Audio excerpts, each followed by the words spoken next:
Hadirin hadirat para jamaah, Bapak Ibu sekalian rahmatullah. Marilah selalu kita perbarui rasa syukur kita pada Allah Ta'ala yang telah memberikan kesempatan kepada kita untuk bernafas kembali, menikmati hidup ini dalam rangka untuk menambah amal ketaatan kita kepada Allah, bukan untuk menambah maksiat. Kita diberikan kesempatan hidup untuk menambah amal-amal kebaikan.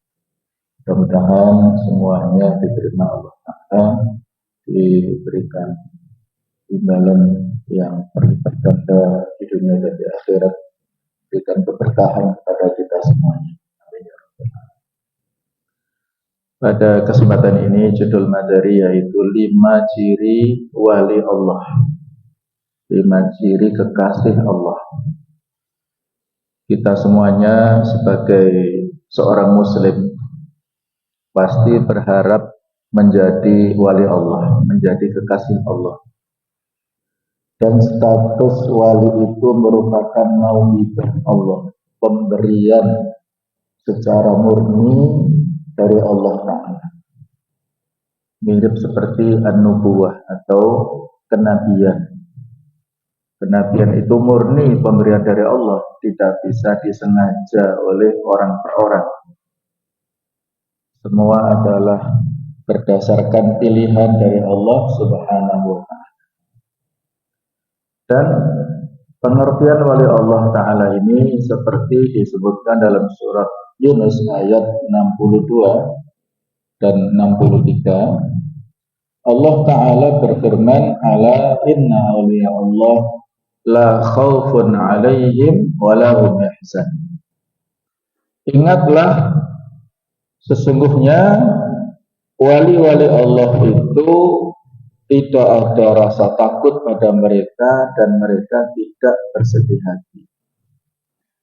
Siapakah yang dimaksud dengan wali Allah?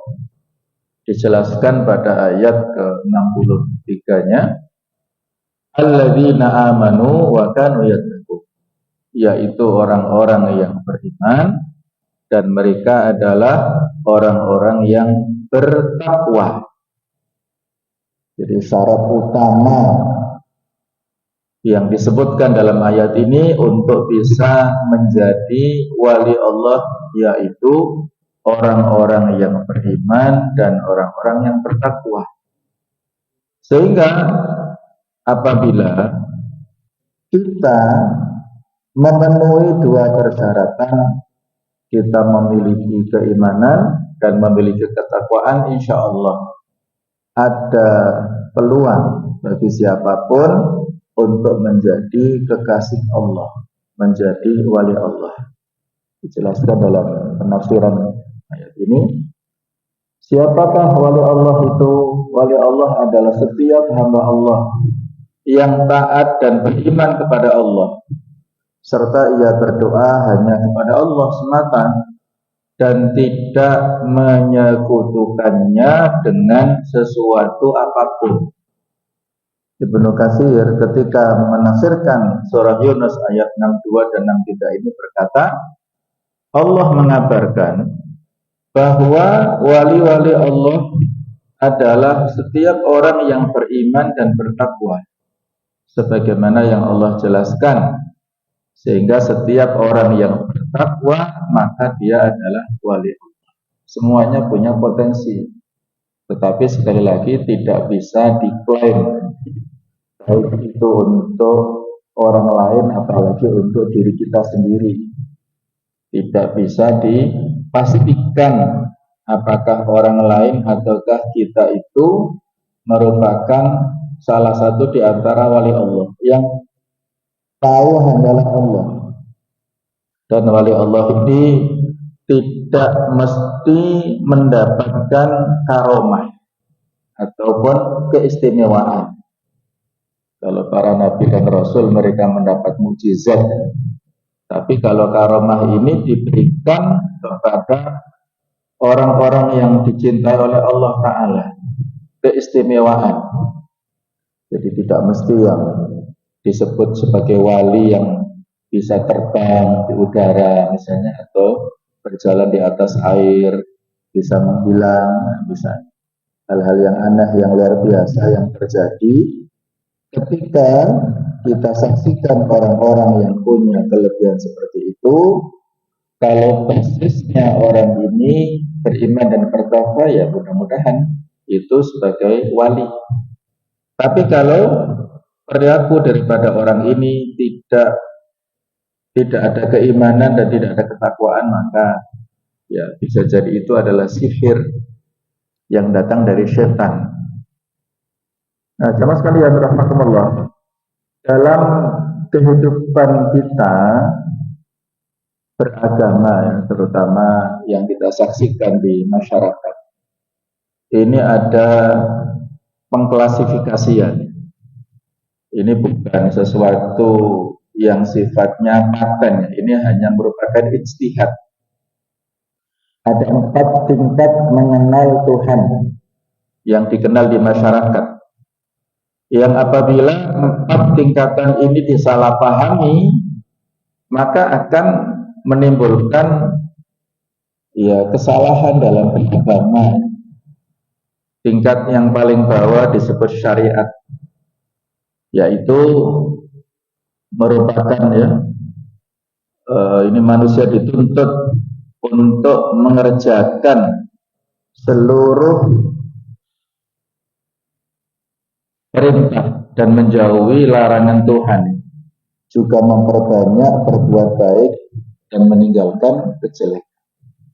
Sedangkan tarekat yaitu jalan khusus melalui ritual-ritual suci, manusia harus mampu mengontrol keseimbangan hawa nafsu dengan tetap mengerjakan hal yang diajarkan syariat melalui ibadah-ibadah. Sedangkan hakikat manusia tidak akan mengetahui Tuhan dalam wujud nyata, tetapi dengan mengenal Tuhan melalui sifat-sifatnya. Sementara ma'rifat adalah manusia mengenal Tuhan dalam keadaan mata tertutup atau terbuka. Manusia yang sudah sampai pada level ini dalam setiap nafasnya mampu merasakan kuasa Tuhan. Ini pengertian yang relatif objektif dan lurus, yang masih dalam tataran yang bisa kita terima. Sehingga misalnya pada saat kita melaksanakan puasa secara syariat, ya kita lakukan sesuai dengan aturan. Ya, puasa yang disebut Imam Ghazali Saumul Awam, puasa orang umum itu. Kemudian secara tarikatnya yaitu lebih mendalam, bukan hanya menjaga, menahan dari larangan-larangan fisik, tapi lebih dari itu, lisan dan sebagainya. Kemudian hakikat adalah hatinya ma'rifat ini, ya ihtisaban, betul-betul mengharap dengan puasanya pahala dari Allah Ta'ala, menjaga hatinya dari segala pikiran-pikiran kotor dan lain-lain. Ini bisa kita aplikasikan dalam setiap ibadah. Namun pengertian yang berlebihan adalah pada saat mengklasifikasikan 4 level ini pada orang-orang tertentu, sehingga mereka mengklaim ada ya semacam perbedaan-perbedaan kasta di masyarakat. Oh, ini masih level syariat, sehingga ibadahnya itu seperti ibadah orang pada umumnya, sholat 5 waktu ke masjid pada umumnya, ikut Jumatan pada umumnya. Tetapi kalau sudah pada level tertentu, itu ada perbedaan-perbedaan. Ya misalnya kalau ada orang yang ditanya, kok tidak kelihatan dari sholat Jumat? Dia bilang, saya sholat Jumat di Masjidil Haram, misalnya begitu. Nah, ini ada begitu ya. Ada orang-orang tertentu begitu. Mungkin dia menganggap bahwasanya dirinya sudah pada level hakikat atau ma'rifat, sehingga tidak sama dalam beragama sebagaimana orang pada umumnya. Ini bahaya. Jadi pemahaman yang bahaya seperti itu. Kalau masyarakat pada umumnya ya ngapunten ya, ini kan ya thariqah ya. Thariqat ya level kedua ini kan kalau di Jamiah NU itu ada thariqah al-mu'tabar. Thariqah yang diberikan di standar ya, jadi mu'tabar itu diakui ya. Ada sekitar 44 macamnya thariqat. Ya mereka punya cara-cara tertentu dalam hal beribadah. Ya kita nggak mengikuti ranah ataupun tidak membahas sana ya. Dengan bisa mendalami sendiri ya.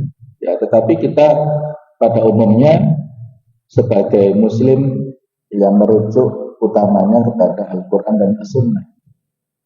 Kita posisikan qudwah hasanah kita yaitu Rasulullah Shallallahu Alaihi Wasallam. Beliau manusia teladan sepanjang zaman. Sebisa mungkin kita ikut bagaimana beliau dalam beribadah. Beliau yang sudah dijamin dosa-dosanya diampuni, yang telah lewat atau yang akan datang masih sholat malam qiyamul lail sampai bengkak-bengkak kakinya. Ketika ditanya Aisyah, mengapa ya Rasulullah Anda lakukan seperti ini? Maka beliau menjawab, afala akunu abdan syakur. Tidakkah aku ingin menjadi hamba Allah yang pandai bersyukur? Allah telah memberikan banyak nikmat kepadaku, maka aku balas dengan ibadah yang seperti ini. Nah itu beliau yang sudah level manusia terbaik sepanjang zaman, ibadahnya yang seserius itu. Ya kita yang level biasa harusnya mengikuti bagaimana beliau serius dan begitu antusias dalam melakukan ibadah-ibadah. Tidak aneh-aneh ya.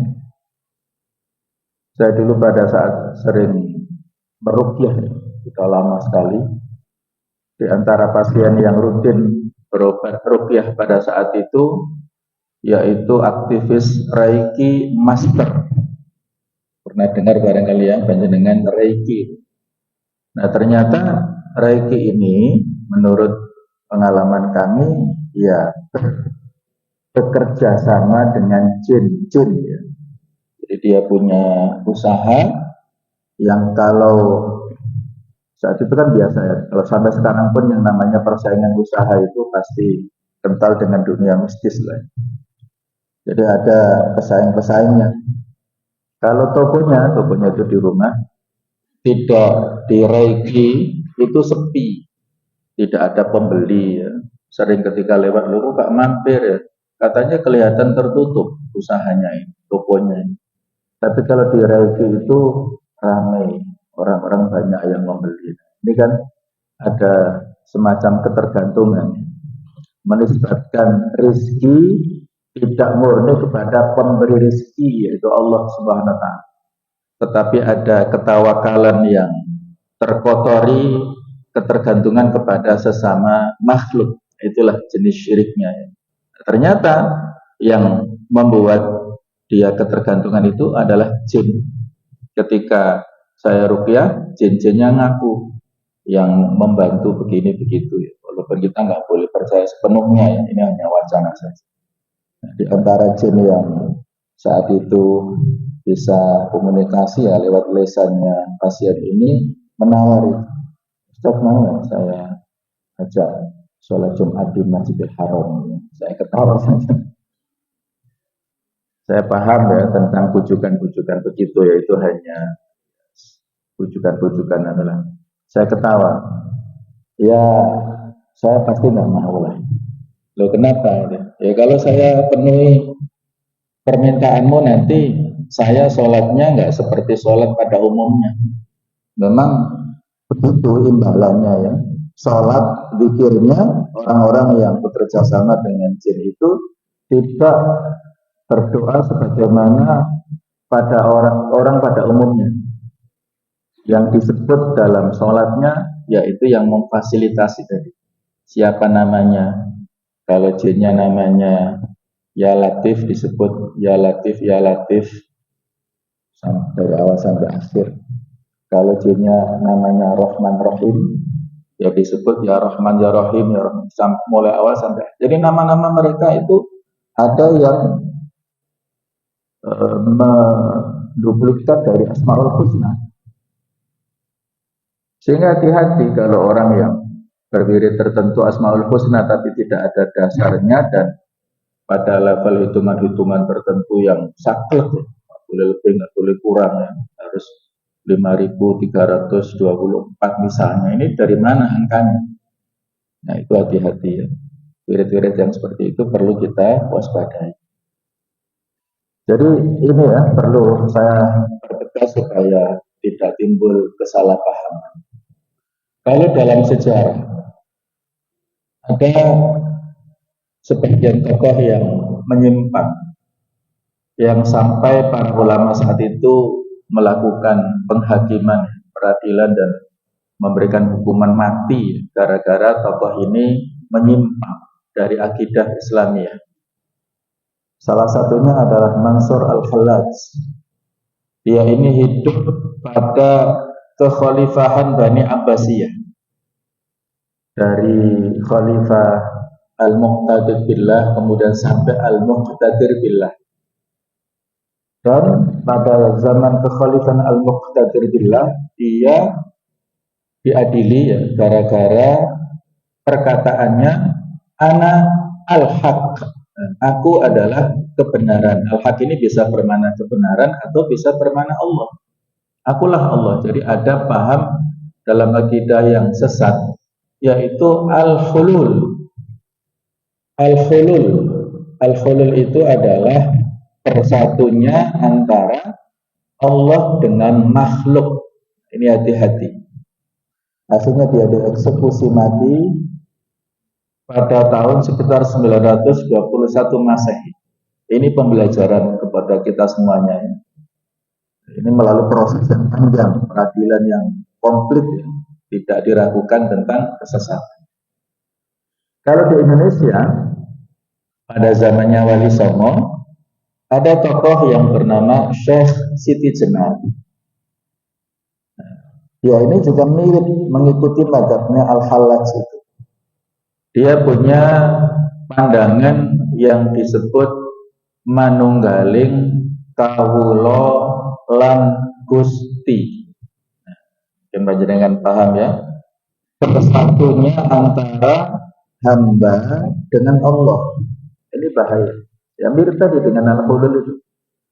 Kalau seseorang mengklaim bahwa Allah bersatu dengan dirinya, maka dia bisa berbuat apapun sesuai dengan keinginannya dan diklaim ini keinginan Allah yang bersatu dalam diri saya, yang mengatakan begitu ya.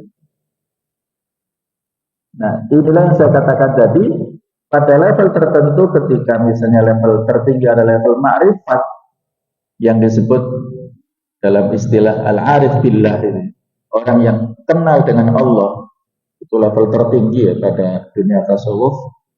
Kalau berlebihan dalam memahami dan tidak pada tempatnya, maka sampai pada derajat yang seperti itu, bahwasanya posisinya tidak sama dengan masyarakat pada umumnya. Kalau masyarakat umum melakukan ibadah yang saya sebutkan tadi standar ya, puasa standar, sholat standar, tapi kalau orang pada level tertentu itu berbeda begini begitu ya, dengan perbedaan-perbedaan yang aneh, yang unik, yang tidak pada umumnya. Kalau orang pada umumnya menjauhi segala yang dilarang Allah Ta'ala, tapi kalau pada level tertentu itu dianggap boleh atau dipahami dan dipersepsikan boleh, melanggar karena menurut orang-orang tertentu ini tidak sama pelanggaran yang dilakukan dengan orang pada umumnya. Misalnya begini ya, ada orang pada level tertentu yang diyakini sebagai wali Allah dalam puncak ma'rifat itu. Dia punya kebiasaan minum anggur atau arak atau khamr. Ketika ditanya loh, kan itu haram. Beliau katakan, iya haram kalau untuk orang umum. Tapi kalau untuk orang khusus seperti yang bersangkutan ini halal. Mengapa? Karena anggur ini atau khamr ini ketika diminum oleh orang ini di sini berubah menjadi air. Jadi pada saat di mulut itu berubah jadi air sehingga halal. Ini kan aneh. Ada seperti itu ya, pemahaman seperti itu ada. Saya nggak perlu menyebutkan nama-namanya, mungkin panjenengan juga sudah tahu. Orangnya terkenal ya. Ya, Allah Ta'ala ya. Ya mudah-mudahan Allah Ta'ala. Ya Maha tahu lah ya bagaimana akhir kehidupan. Jadi ini perlu untuk kita waspadai ya. Paham-paham seperti itu. Wali itu enggak yang aneh-aneh. Performa wali itu ada orang-orang yang sederhana dalam penampilannya, tidak neko-neko, tapi ketika berdoa dia mustajab, tembus ke langit sana ya. Dulu pada zamannya, mungkin zaman tabi'in lah, atau mungkin tabi'in ya, yang saat itu ada kekeringan massal ya. Jadi ada paceklik karena hujan sudah lama sekali tidak turun, sehingga masyarakat saat itu dikumpulkan oleh para ulama di padang atau di lapangan luas. Mereka sholat istikharah, mohon maaf, sholat istisqa ya, sholat minta hujan dan sholat minta hujan. Satu kali dilaksanakan, hujan belum turun-turun. Hari berikutnya dikumpulkan lagi, hujan tidak turun-turun. Sampai ketiga kali masih belum turun hujan. Sehingga pada malam yang keempat, para ulama diskusi. Di antara mereka ada Malik bin Dinar. Kenapa kita sudah berdoa yang memohon hujan tapi belum turun-turun hujan? Nah, mereka diskusi, mungkin kita salah, kita maksiat dan sebagainya. Nah, mereka ada diskusi dalam sebuah musyawarah. Ada orang yang datang malam-malam itu dengan pakaian yang sangat sederhana. Pakaian ya hampir compang-camping ya. Performanya ya performa yang sangat-sangat bersahaja dan sangat sederhana. Dia berwudu, kemudian sholat 2 rakaat, tidak menyapa ya, tidak berinteraksi dengan ulama ini dalam hal pembicaraan. Tapi dia langsung sholat dan selesai sholat berdoa, kemudian memohon kepada Allah. Ternyata jamaah sekalian tidak menunggu lama, hujan langsung turun seketika itu. Maka heran ulama ini bisa.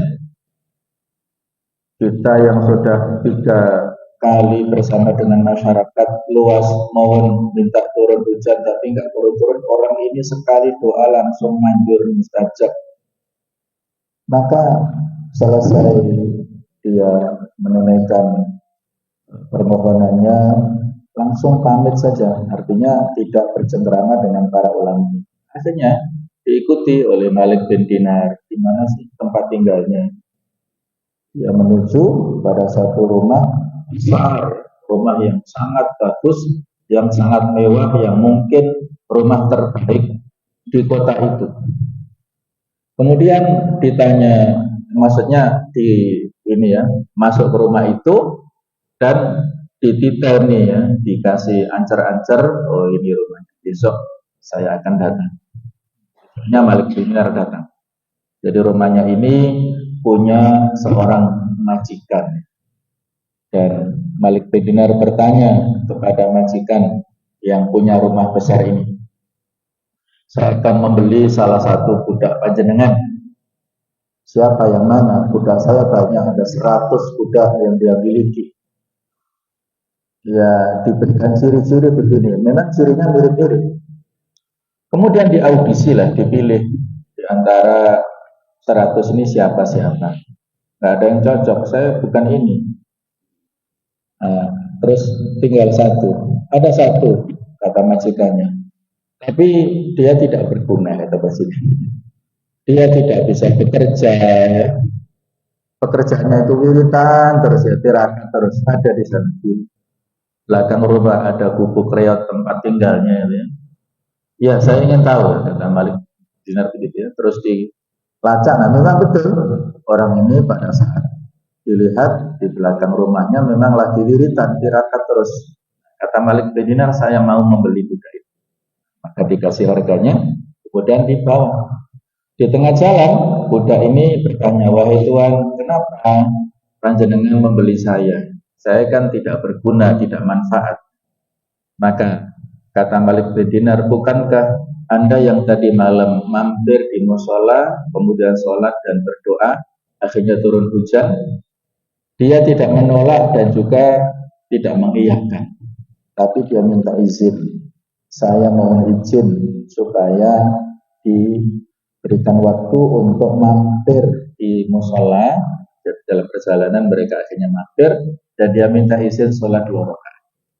Kemudian pada saat dia sholat dalam sujudnya, dia mengatakan, ya Allah, telah tersingkap rahasiaku dengan Anda. Jadi rahasia dia dengan Allah Ta'ala itu telah diketahui oleh orang umum, maka matikanlah aku ya Allah. Maka nggak lama ya, setelah dia berdoa begitu dalam sujudnya, dia diwafatkan oleh Allah Subhanahu. Itu contoh ya, contoh seorang wali yang posisinya itu biasa-biasa saja, yang pada saat dia berdoa itu mustajab. Itulah karomahnya, keistimewaan yang diberikan Allah pada orang-orang tertentu.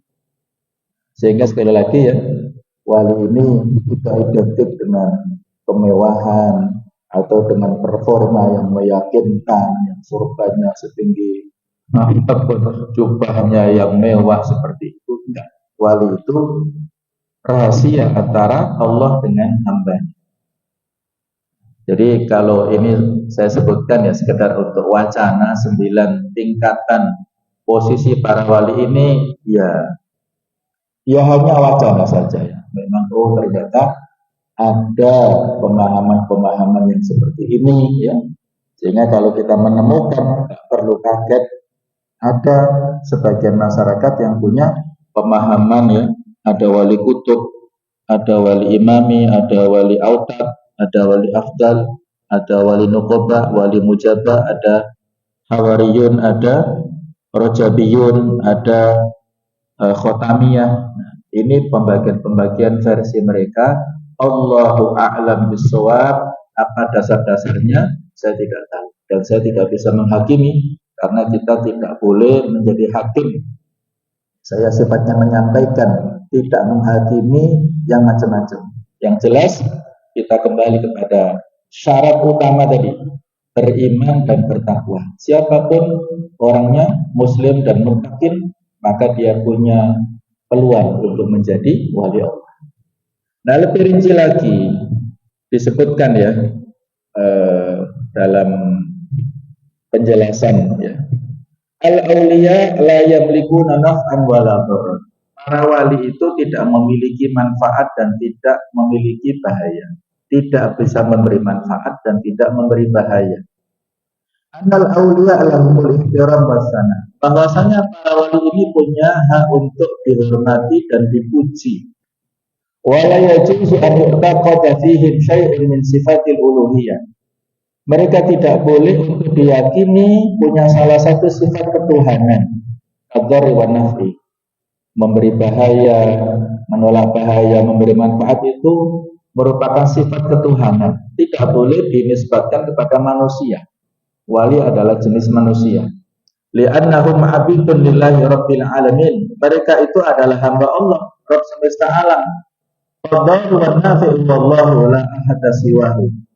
Yang memberi bahaya, memberikan manfaat itu Allah saja, tidak ada yang lain.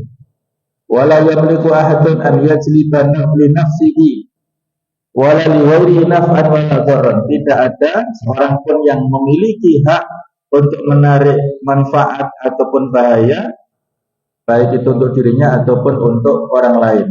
Wala yadfa'a an nafsihi wala ghairihi dharran. Tidak bisa memberi manfaat pada dirinya, menolak bahaya untuk orang lain. Ini sudah disebutkan dalam Al-Quran. Wa iyamsahullahu bidurri fala kashifa illa. Dan apabila menimpamu wahai Muhammad, Allah memberikan kepadamu bahaya, Fala kashifa lahu illahu, tidak ada yang mampu menghilangkan bahaya kecuali Allah. Wa yuridika bi khairin fala rada li fadli. Kalau Allah menginginkan kebaikan, tidak ada yang mampu menolak atas nikmat Allah. Yusibu bihi ma yasha'u min ibadi. Allah memberikan kepada yang dikehendaki dari hamba-hambanya. Wa huwal ghafurur rahim, dan Allah yang Maha Pengampun lagi Maha Penyayang. Kemudian Allah juga menceritakan tentang nabinya, qul la amliku li nafsi naf'an wa la darra. Katakanlah, aku tidak memiliki untuk diriku manfaat ataupun bahaya illa masya Allah, kecuali atas kehendak Allah Ta'ala. Dan seterusnya ya. Nabi pada saat hijrah itu melakukan upaya-upaya untuk selawas dari segala tipu daya orang-orang kafir Quraisy, dengan memerintahkan Ali bin Abi Thalib tidur, berselimutkan yang beliau miliki pada saat beliau keluar rumah, menaburkan dan mengatakan waja'alna min baini aydihim sadda wa min khalfihim sadda wa akhshayna fahum la yubsirun, ya, surat Yasin ayat 9. Itu upaya dari beliau sebagai permohonan, dan orang-orang para pemuda kafir Quraisy tidak bisa melihat beliau atas izin Allah, atas karunia dari Allah Ta'ala. Pada saat beliau bersama Abu Bakar terasik di Gua Sur, orang-orang kafir Quraisy sudah di mulut gua. Allah perintahkan kepada laba-laba untuk berada, membuat sarangnya di depan pintu, sehingga orang-orang Quraisy punya kesimpulan tidak mungkin ini dimasuki oleh manusia. Dan kalau seandainya mereka duduk mendongakkan kepalanya ke dalam, itu bisa melihat Rasul dan Abu Bakar. Tapi itu atas kuasa Allah ya. Jadi semua itu adalah atas kuasa Allah Ta'ala. Tidak ada bin salabin ya, ataupun kun fayakun untuk manusia. Kun fayakun itu hanya milik Allah Subhanahu wa Ta'ala. Nah, jemaah sekalian, rahmatullah. Inilah 5 ciri kekasih Allah Ta'ala yang disebutkan oleh Al-Imam As-Suyuti rahimahullah. Beliau katakan khamsul khisal fil atfal. Ada 5 ciri, 5 sifat pada anak-anak. Laukana fil kibar ma'arabihim lakanu awliya. Seandainya 5 sifat ini ada pada orang-orang dewasa bersama Tuhan mereka, niscaya mereka menjadi para wali. Sifat-sifat alamiah yang dimiliki anak-anak seandainya bisa diambil manfaat faedah oleh orang-orang dewasa, maka orang-orang dewasa ini menjadi wali-wali Allah. Siapakah atau apakah sifat-sifat yang 5 itu? Yang pertama, la yahtamuna birrizq. Mereka tidak pernah mencemaskan tentang masalah rezeki, tidak khawatir tentang masalah rezeki. Yang kedua, wala yashkuna min khaliqihim idza marid. Tidak pernah mengeluh kepada Allah ketika mereka sakit. Ini anak-anak kecil. Kemudian wa yaquluna ta'ama mujtami'in. Mereka makan bersama, suka makan bersama-sama. Wa idza khafu jarrat uyunuhum bitumu. Apabila mereka takut, maka mereka menangis. Yang terakhir, wa idza takhasamu tasaru ila sulh. Kalau mereka bertikai, bertengkar antara satu dengan yang lain, mereka segera berdamai. Nah, anak ya biasalah ya, dorong-dorongan, pukul-pukulan. Tapi beberapa saat berikutnya rangkulan, ketawa-ketawa. Ya, seperti itulah anak-anak, tidak menyimpan dendam. Nah, yang pertama, jamaah sekalian, ciri wali Allah itu adalah tidak pernah mencemaskan tentang masalah rezeki. Rezeki jangan dipikir, jangan mencemaskan hari esok. Namun diusahakan yaitu mencari rezeki yang halal. Karena tidak ada jaminan apakah besok kita masih hidup ataukah sudah meninggal. Kenapa ribut bingung masalah rezeki? Ada orang yang lulusan S3 namun tetap miskin secara materi. Ada yang lulusan SD tapi kaya raya. Dan ada kita saksikan orang-orang yang hanya tamatan SD tapi punya bisnis kuliner yang ramainya luar biasa. Dia menjadi motivator di mana-mana, inspirasi banyak orang. Kebahagiaan tidak ditentukan oleh banyaknya uang dan tingginya jabatan.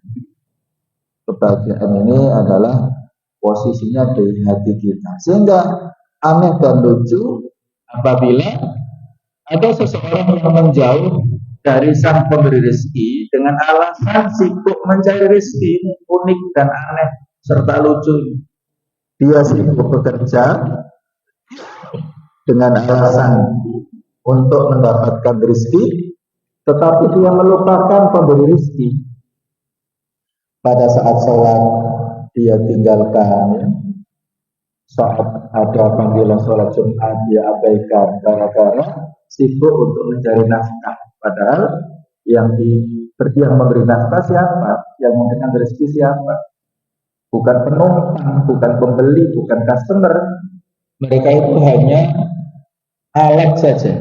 Allah yang menggerakkan penumpang untuk mengordernya. Allah yang menggerakkan hati customer untuk membeli produknya. Semua itu muaranya kepada Allah.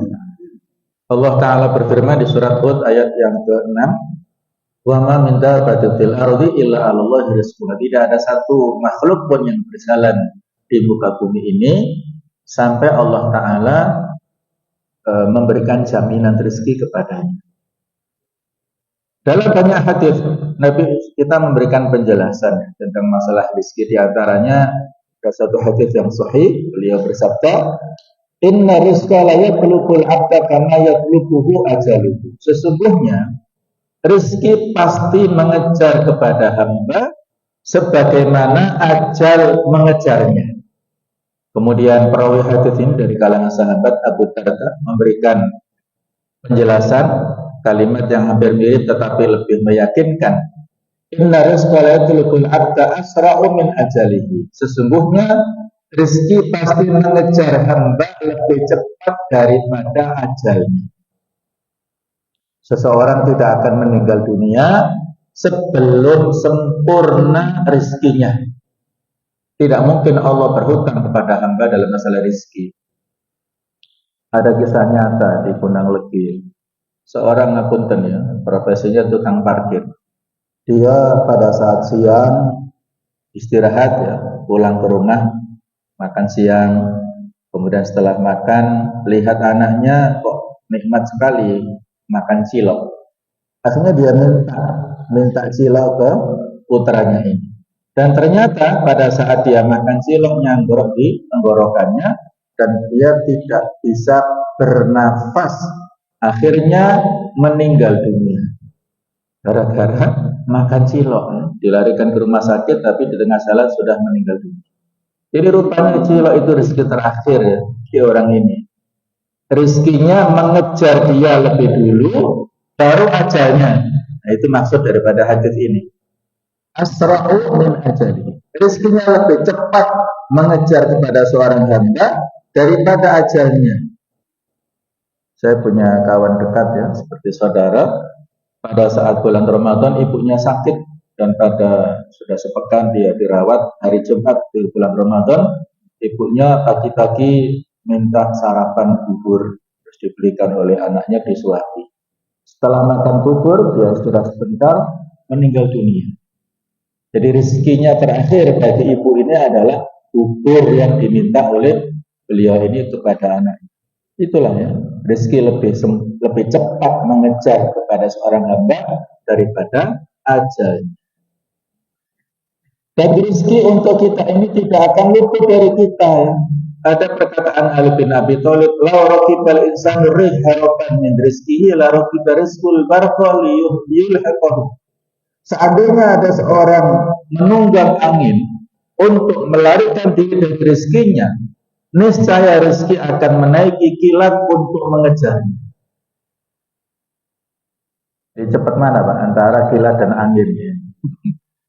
Ya cepat kilat lah ya. Jadi kalau ada orang yang takut ataupun yang melarikan diri dari rezeki seolah-olah dia menunggang angin dan tidak ada yang mampu ya kecuali Nabi Sulaiman dengan mukjizat Allah Ta'ala. Kalau dia lari tunggang langgang dari rezeki, rezeki akan mengejar orang itu. Kemanapun kalau memang itu jatah rezekinya.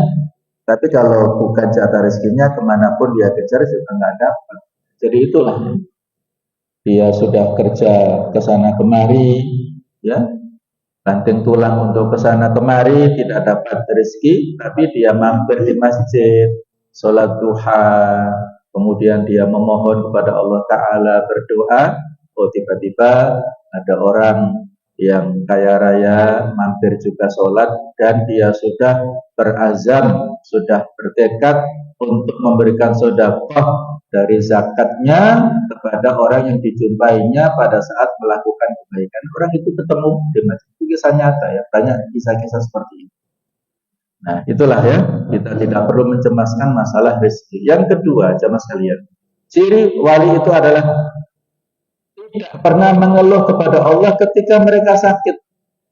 Ini yang dimiliki oleh anak-anak, ya, mereka tidak mengeluh. Maka pelajarannya untuk kita orang dewasa adalah hendaknya berhusnudzon, berbaik sangka kepada Allah terhadap semua ketetapannya. Kalau menurut Ibnu Qayyim al-Jauziyah, tingkatan manusia saat mendapatkan musibah ini ada 4, ya. Tingkatan yang paling bawah itu maqamul ajz, tingkat kelemahan. Orang yang dikasih musibah suka mengeluh, suka mengadu, ya, menangis dengan berlebihan, ya. Kalau menangis biasa boleh meneteskan air mata, tapi tidak perlu berlebihan. Jadi ini maqamul ajz, maqam kelemahan yang paling bawah. Yang lebih tinggi adalah maqamus sabr, yaitu tingkat kesabaran. Tingginya lagi adalah maqamur ridho, tingkat ridho. Dan yang paling tinggi maqamus syukur, tingkat syukur. Ini yang kalau di level Nabi dulu ada Nabi Ayub, ya, yang sudah level luar biasa, ya, pada saat mendapatkan musibah. Ya, kalau sekarang adalah contoh adalah orang-orang Palestina, anak-anak Palestina luar biasa, remaja-remaja yang mereka dibombardir oleh orang-orang Israel, ya. Ada kisah nyata, testimoni dari kawan kami yang baru pulang dari Gaza itu, yang sudah banyak diundang oleh masjid-masjid di Malang Raya ini. Mereka orang-orang Palestina ini luar biasa tingkat ridho dan syukurnya. Jadi anak-anak ini pada saat luka, ya, cedera, dan lukanya parah-parah, pada saat dirawat di IGD itu, yang keluar dari mulutnya adalah kalimat-kalimat thayyibah, hasbiyallah wa ni'mal wakil, alhamdulillah, alhamdulillah. Jadi rasa itu yang keluar dari mulutnya itu alhamdulillah, kalimat tahmid, tidak ada pengaduan ataupun mengeluh-mengeluh, ya, yang disampaikan dari mulut-mulut mereka. Ini contoh, ya, tentang maqam syukur yang mereka miliki. Nah, yang ketiga, para anak kita, ya, anak-anak kecil ini, ya, ulul mustami'in, mereka suka makan bersama. Nah, barangkali inilah, ya, sifat yang perlu untuk kita tiru, sebagaimana Nabi Ibrahim dulu pada saat pulang dari Mesir, beliau punya rezeki yang banyak. Setiap orang yang lewat diajak masuk untuk makan bersama, dijamu oleh Nabi Ibrahim. Pernah pada zaman sahabat ada sekelompok sahabat yang mengeluh, mengadu kepada beliau, "Ya Rasulullah, sesungguhnya kami makan tapi tidak pernah merasa kenyang, tidak merasakan kenyang." Maka beliau berkata, "Mungkin karena kalian makan secara terpisah-pisah, sendiri-sendiri." Nah, mereka menjawab, "Ya benar." Beliau bersabda, "Hendaklah kalian makan secara bersama-sama dan sebutlah nama Allah, maka kalian akan mendapat keberkahan pada makanan kalian." Jadi barangkali inilah tradisi, ya, di pesantren-pesantren, menunya biasa-biasa saja. Tetapi karena mereka makan bersama-sama, ada keberkahan untuk anak-anak santri itu, sehingga banyak penghafal Quran, banyak ulama yang dilahirkan dari para pesantren-pesantren ini. Itu mungkin, ya, Allah alam, dan ini bisa kita praktekkan di keluarga. Hendaknya makan bersama-sama, suami istri, rembulan, ya, satu piring, itu romantis, ya, bukan hanya saat muda, ya. Walaupun pengantin kawut-kawut, ya, nggak masalah, ya, mempertahankan romantisme seperti ini diantara caranya. Nah, yang keempat, sama sekalian, anak-anak kecil, jika anak kecil takut menangis, ini kita aplikasikan dalam kehidupan, maka sering-seringlah kita menangis karena takut kepada Allah Ta'ala. Di dalam hadis dikatakan Rasulullah, ainani la tamassuhumun nar. Ada dua mata yang tidak disentuh oleh api neraka. Ainun bakat min khasyatillah. Satu mata, yaitu satu mata yang menangis karena takut kepada Allah. Yang kedua, wa ainun bakat tahrisu fi sabilillah. Yaitu jenis mata yang dia itu berjaga-jaga di perbatasan. Yaitu pada saat peperangan fi sabilillah. Kalau kita nggak punya kesempatan yang kedua, paling nggak yang pertama ini. Pada saat kita berdoa menangis, saat kita membaca Al-Quran menangis, saat kita ya sendirian ya.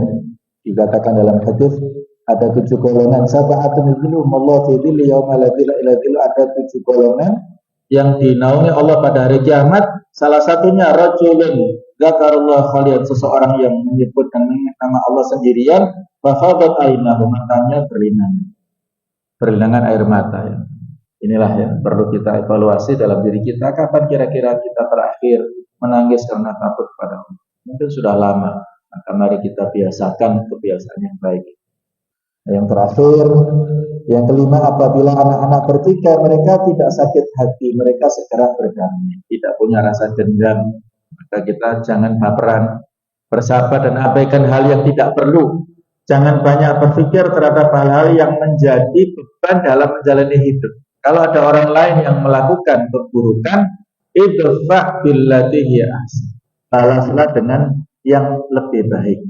Insya Allah itu akan bisa menjadi pintu saling memaafkan di antara kita semuanya. Mudah-mudahan Allah Ta'ala memberikan kemampuan kepada kita untuk memiliki 5 sifat-sifat yang baik, dan mudah-mudahan kita semuanya menjadi para wali Allah yang dicintainya, dan kita mendapatkan keberkahan, kebahagiaan dunia akhirat. Mohon maaf kalau ada kekhilafan. Subhanakallahumma bihamdik, asyhadu an la ilaha illa anta, astaghfiruka wa atubu ilaik. Wassalamualaikum warahmatullahi wabarakatuh.